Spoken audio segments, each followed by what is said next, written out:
Kannada big boss ತಾವು ನೋಡಿರ್ತೀರಾ, ಸಾಕಷ್ಟು ಸೀಸನ್ಗಳನ್ನ ನೋಡ್ಕೊಂಡು ಬಂದಿರಾ. ಕನ್ನಡ ಬಿಗ್ ಬಾಸ್ಗೂ ತೆಲುಗು ಬಿಗ್ ಬಾಸ್ಗೂ ಏನ್ ವ್ಯತ್ಯಾಸ ಕಾಣಿಸುತ್ತೆ ತಮಗೆ? ವ್ಯತ್ಯಾಸ ಏನಿಲ್ಲ ಅಣ್ಣ.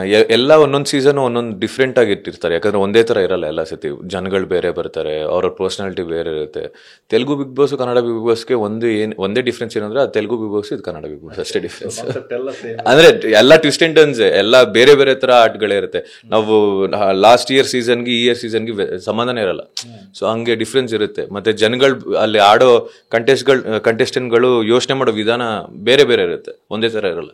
ಸೊ ಎಲ್ಲ ಬೇರೆ ಬೇರೆನೇ ಇರುತ್ತೆ. ಯಾವತ್ತಾದ್ರೂ ತಾವು ಅನ್ಕೊಂಡಿದ್ದೀರಾ ಕನ್ನಡ ಬಿಗ್ ಬಾಸ್ಗೆಲ್ಲ ಹೋಗ್ಬೇಕು? ಯಾಕಂದ್ರೆ ಸುದೀಪ್ ಅವರು ಒಂದು ನಿರೂಪಣೆ ಇರ್ಬೋದು, ಎಲ್ರಿಗೂ ಒಂದು ಕನ್ಸು ಇರ್ತದೆ, ಸೊ ಒಂದು ಆಂಬಿಷನ್ ಇರ್ತದೆ, ನಾನು ಕನ್ನಡ ಬಿಗ್ ಬಾಸ್ಗೆ ಹೋಗ್ಬೇಕು ಅಂತ. ಕನ್ನಡ ಬಿಗ್ ಬಾಸ್ಗೆ ಹೋಗ್ಬೇಕು ಅಂತ ಯಾವಾಗಲಾರ ಕನ್ಸನ್ನ ಕಟ್ಕೊಂಡಿದ್ದೀರಾ?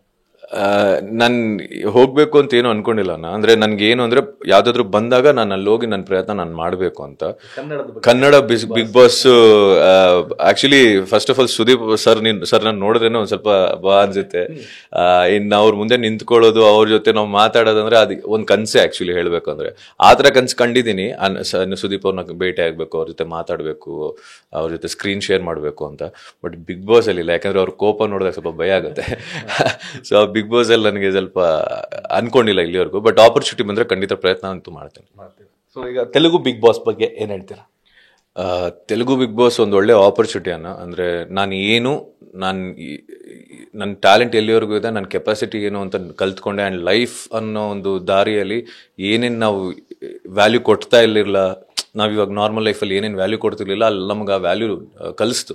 ಫುಡ್ದಾಗಿರ್ಬೋದು, ಟೈಮ್ ಆಗಿರ್ಬೋದು, ಮಾತು ಕೊಟ್ಟಿರೋ ಮಾತದಾಗಿರ್ಬೋದು. ಸೊ ಅದೆಷ್ಟು ಇಂಪಾರ್ಟೆಂಟ್ ಅನ್ನೋದು ಕಲಿತೆ ನಾನು. ಸೊ ನನಗೆ ಥ್ಯಾಂಕ್ ಯು ಸೋ ಮಚ್ ಅನ್ಬೋದು ದೇವ್ರಿಗೆ, ಮತ್ತು ನಂಗೆ ಆ ಆಪರ್ಚುನಿಟಿ ಕೊಟ್ಟಿರೋರಿಗೆ ಎಲ್ರಿಗೂ. ಇಲ್ಲಿ ಸುದೀಪ್, ಅಲ್ಲಿ ನಾಗಾರ್ಜುನ. ಸೊ ನಾಗಾರ್ಜುನ್ ಅವರ ಒಂದು ತಮ್ಮ ತಿದ್ದುವಂಥದ್ದು ಅಥವಾ ತಮ್ಮನ್ನ ಹೊಗಳುವಂಥದ್ದು, ತಾವು ಮಾಡಿದ ಕೆಲಸಕ್ಕೆ ಮೆಚ್ಚುಗೆ ವ್ಯಕ್ತಪಡಿಸುವಂಥದ್ದು, ಪ್ರೋತ್ಸಾಹ ಮಾಡುವಂಥದ್ದು ಹೇಗಿತ್ತು? ತುಂಬ ಚೆನ್ನಾಗಿತ್ತು. ಯಾಕಂದ್ರೆ ಒಂದು ಸ್ಕೂಲಲ್ಲಿ ಮಕ್ಕಳು ತಪ್ಪು ಮಾಡಿದಾಗ ಒಂದು ಟೀಚರ್ ಅನ್ನೋರು ಬಂದು ಹೇಳ್ತಾರೆ, ಇದು ತಪ್ಪು, ಇದು ಹಿಂಗೆ ಮಾಡಬಾರ್ದು, ಅದು ಇದು ಅಂತ. ಸೊ ಅದೇ ಥರ ತಗೊಳ್ತಿದ್ದೆ ನಾನು. ನನಗೆ ತುಂಬ ನಾನು ತಪ್ಪು ಮಾಡಿದಾಗ ನನ್ಗೆ ಹೇಳಿದ್ದಾರೆ, ತಪ್ಪು ಇದು ನೀನು ಮಾಡಬಾರ್ದು ಅಂತ. ಒಳ್ಳೇದು ಮಾಡಿದಾಗಲೂ ಅಪ್ರಿಷಿಯೇಷನ್ ಇದೆ. ಸೊ ನಮ್ಗದು ಒಂದು ಎಂಕರೇಜ್ಮೆಂಟ್ ಅಂತ ಇರುತ್ತೆ. ಆ ಶೋ ಆದ್ಮೇಲೂ ನಮ್ಮ ಅದನ್ನೇ ಕ್ಯಾರಿ ಮಾಡಿದ್ರೆ ನಮ್ಮ ಲೈಫ್ಗೆ ಒಳ್ಳೇದು. ಸೊ ನನಗೆ ಅದು ತುಂಬ ಇಷ್ಟ ಆಯಿತು. ನಾಗ್ ಸರ್ ಅವರು ಎಲ್ಲರೂ ಆ ಥರ ತಿದ್ದದು, ಒಳ್ಳೆ ವಿಷಯಗಳು ಹೇಳಿ ಹೋಗೋದು ತುಂಬ ಚೆನ್ನಾಗಿ ಅನಿಸ್ತಿತ್ತು. ಒಂದು ಹೋಮ್ಲಿ ಫೀಲ್ ಬರ್ತಿತ್ತು. ಟಫ್ ಕಾಂಪಿಟೇಷನ್ ಅಂತ ಯಾವ್ದು ಅನ್ನಿಸ್ತು ಬಿಗ್ ಬಾಸ್ ಅಲ್ಲಿ? ಅಂದ್ರೆ ಟಫ್ ಕಾಂಪಿಟೇಷನ್ ಯಾವ್ದಿದೆ ಅಂತ ಅನ್ಸುತ್ತೆ? ಈಗ ಸ್ಪರ್ಧಿಗಳು ಸಾಕಷ್ಟು ಜನ ಇದ್ರು. ಹೌದು, ಯಾರು ಅಂತ ಯಾವ ಮೂಮೆಂಟ್ ಅಂತ ಹೇಳಿ? ಎಲ್ಲ ಮೂಮೆಂಟ್ ಎಲ್ಲ ಮೂಮೆಂಟು ಟಫೇ ಅಲ್ಲಿ. ಯಾಕಂದ್ರೆ ಒಬ್ಬೊಬ್ರು ಒಂದೊಂದು ಹುಲಿಗಳೇ ಅನ್ಕೊಂಬೋದು ನೀವು ಅಲ್ಲಿ. ಅಂದ್ರೆ ಎಲ್ಲರೂ ಅವರು ಅದು ಬಂದಿದ್ದಾರೆ ಅಂದ್ರೆ ಅವ್ರ ಕೆಪಾಸಿಟಿ ಇದೆ ಅಂದಿದ್ದಕ್ಕೆ ಅಲ್ಲಿ ಬಂದಿರ್ತಾರೆ. ಅವ್ರನ್ನ ಮಿಂಚಿ ಗೆಲ್ಲದೆ ಒಂದು ಟಾಸ್ಕ್ ಅದು. ಸೊ ಅಲ್ಲಿ ಟಫ್ ಅನ್ನೋರು ಎಲ್ಲರೂ ಇದ್ದಾರೆ, ಒಬ್ಬೊಬ್ರು ಒಂದೊಂದ್ರಲ್ಲಿ ಇದ್ದಾರೆ. ಸೊ ಅದನ್ನ ಹೇಳಕ್ಕೆ ಆಗಲ್ಲ ಯಾರು ಯಾವ್ದ್ರಲ್ಲಿ.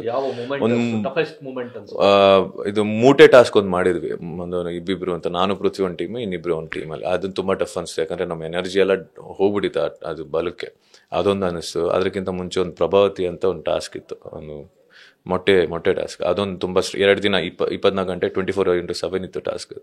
ಅದೊಂದು ತುಂಬ ಅನಿಸ್ಬಿಟ್ಟಿತ್ತು ನನಗೆ.